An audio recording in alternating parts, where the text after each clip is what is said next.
Evening. This is Solidarity News Brief.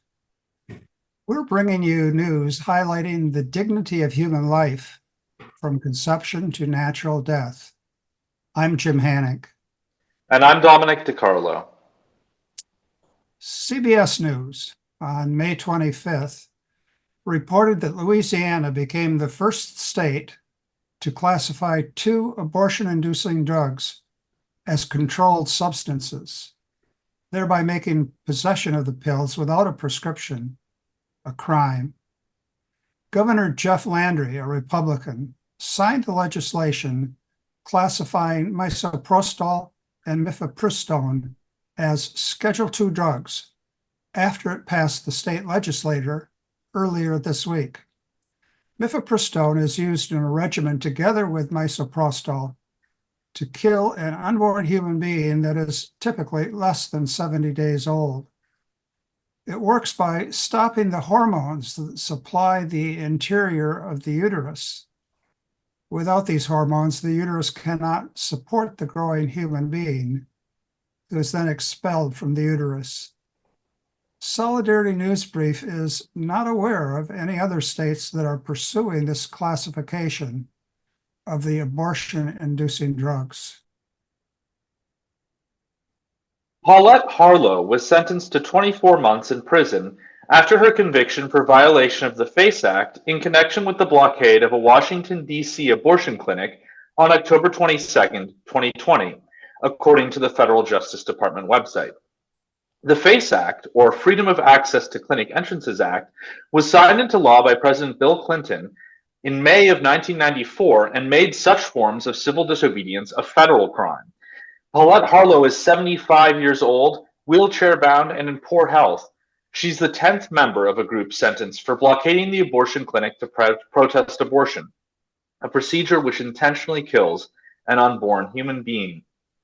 According to the Justice Department website, the others in the group are Lauren Handy, who was sentenced to 57 months in jail; John Hinshaw, who was sentenced to 21 months in jail; William Goodman, who was sentenced to 27 months in jail; Jay Smith, who was sentenced to 10 months; Jonathan Darnell, who was sentenced to 34 months in jail; Gene Marshall, sentenced to 24 months; Joan Andrews Bell with 27 months; Herb Garrity, sentenced to 27 months in jail; and Heather Idoni, who was sentenced to 24 months in jail.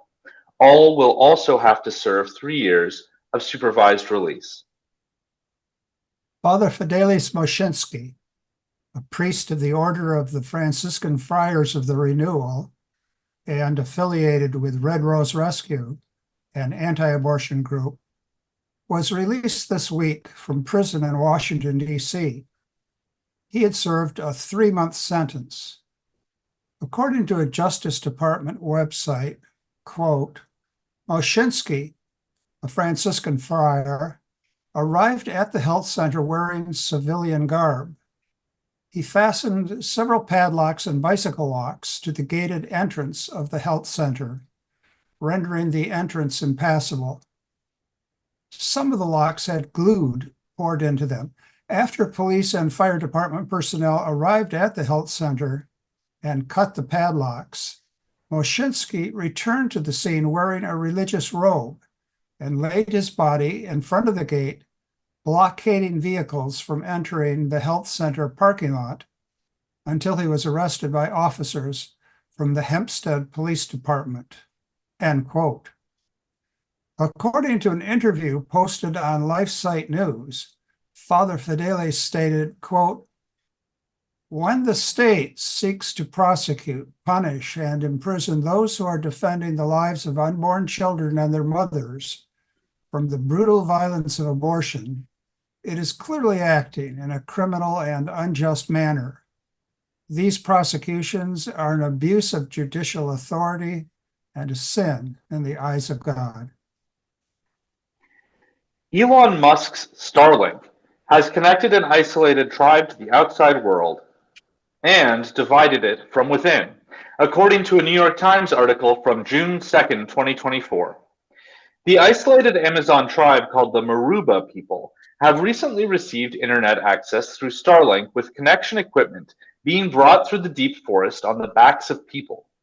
According to the article, quote, after 9 months with Starlink, the Marubo already were grappling with the same challenges that racked the American households for years. Teenagers glued to the phones, group chats full of gossip, addictive social networks, online strangers, violent video games, scams, misinformation, and minors watching pornography. Close quote. According to Tomase Marubo, the tribe's first woman leader, quote, some young people maintain our traditions. Others just want to spend the whole afternoon on their phones. End quote. Kaipa Marubo, a father of 3, was concerned about first-person shooter video games his 2 sons play. He said, quote, I'm worried that they're suddenly going to want to mimic them. End quote. He tried to delete the games, but believed his sons had other hidden apps, according to the article. Alfred Marubo, leader of a Marubo association of villages, says he is most unsettled by the pornography. He said young men were sharing explicit videos in group chats, a stunning development for a culture that frowns on kissing in public. He said, quote, we're worried young people are going to want to try it, close quote. He said of graphic sex depicted in the videos. He said that some leaders had told him that they had already observed more aggressive sexual behavior from young men, according to the New York Times. After some research, Solidarity News Brief was unable to find any official stance on pornography by the Republican or Democratic parties in the United States. The American Solidarity Party platform states, quote, we believe pornography and prostitution are grave social ills deeply intertwined with human trafficking, sexual assault, and child abuse. We support laws that criminalize the production and sale of pornography and deny categorically that pornography is protected speech. Close quote. The American Solidarity Party is a relatively new and growing third party which has a pro-life platform and incorporates the Catholic social teaching principles of subsidiarity and solidarity. The Constitution Party, also a third party, states in its platform that, quote, we call on all levels of government to protect and promote that which is truly free speech, while vigorously defending and enforcing laws that protect us from the proliferation of the pornography and sexually oriented business industries, because they are proven to be toxic to community standards, lower property values, and increase crime. Close quote. The Constitution Party has a pro-life platform, but generally advocates for a lower level of government involvement in social programs. Good day for now.